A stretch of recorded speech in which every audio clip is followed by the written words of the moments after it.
Hi guys, this is me Rahim Gul. आज हम जिस ड्रामे का रिव्यू करें वो इस हफ्ते स्टार्ट हो गया है। मैं बात कर रहा हूँ दर निजात की। दर निजात ड्रामा बहुत मेगा ड्रामा है, बहुत स्ट्रॉन्ग स्टोरी लग रही है मुझे। तो मुझे एक एपिसोड में अपने साथ कनेक्ट कर लिया है, ठीक है। अभी इसका एक ही एपिसोड आया, लेकिन मुझे ना इसका जो चीज़ बुरी लगी वो सबा हमीद का ना दादी का रोल प्ले करना मुझे बहुत बुरा लगा। हालांकि बस तेरा साथ में फरहान तारिक और सबा हमीद मियाँ बीवी हैं, और इधर बेटा और माँ। ये क्या था?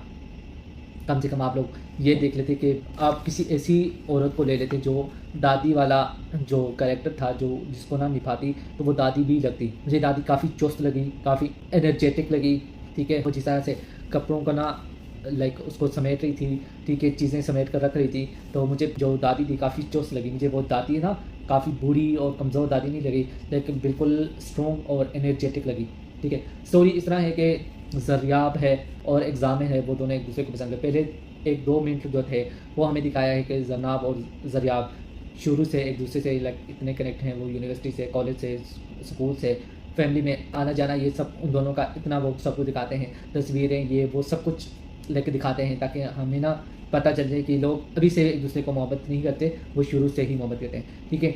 उसके बाद ज़रियाब ने एक ख्वाब देखा, फिर वो रात को 3 बजे जा रही है उसके घर, ठीक है।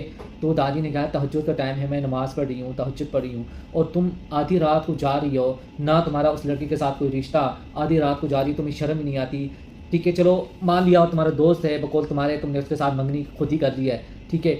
आधी रात को जा रही हो, कोई भी हादसा हो सकता है, कोई भी और लफंगा आ सकता है सामने से, तुम्हारे साथ कोई और हादसा ना हो जाए, ठीक है, तो मत जाओ। तो उसने काफ़ी रोकने की कोशिश की, लेकिन वो नहीं रुकी, वो चल पड़ी। उसके बाप ने भी पूछा, तो उसके बाप ने कहा, उसकी बेटी ने कहा, डैड मैं तो जामिन के पास जा रही हूँ, मैंने बहुत बुरा ख्वाब देखा है, ये वो।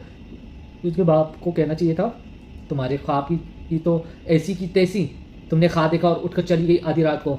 बेवकूफ़ लड़की सुबह भी जा सकती है, उसे फ़ोन भी कर सकती हो। तो वो फ़ोन बार बार करिए, लेकिन वो हुल्लू का भट्ठा फ़ोन नहीं उठा रहा, क्योंकि वो सुकून से सो रहा है, और उधर से वो बेसुकून होकर उसके पीछे भाग रही है। आधी रात को जाती है, घर को लॉक होता है, फिर वो उसकी माँ को फ़ोन करती है। तो उसकी माँ कहती है कि आधी रात को बेटा होश के नाखून लो, तुम दोनों तो चलो एक दूसरे के प्यार में पागल हो गए हो, हमें क्यों पागल कर रहे हो, हमारी नींदें क्यों हराम की हुई हैं। तो वो जाती है, फिर वो कहती है हाँ क्या है ये टेंशन किस बात थी, डर किस बात का था। वो उसका ना कोई जीपीए सही नहीं आया, तो उसकी वजह से ना वो डिप्रेशन में था। वो उसका यूनिवर्सिटी में कहीं पर एडमिशन नहीं हुआ, और जो ज़रियाब है उसका हो गया और उसका नहीं हुआ। अब ज़रियाब कह रही है कि ना मैं तुम्हारे लिए ना अपना सेमेस्टर छोड़ दूँगी, तो मैं हम दोनों ही इकट्ठे जाएंगे जब तक ना तुम अपना जीपीए ना इम्प्रूव कर लो।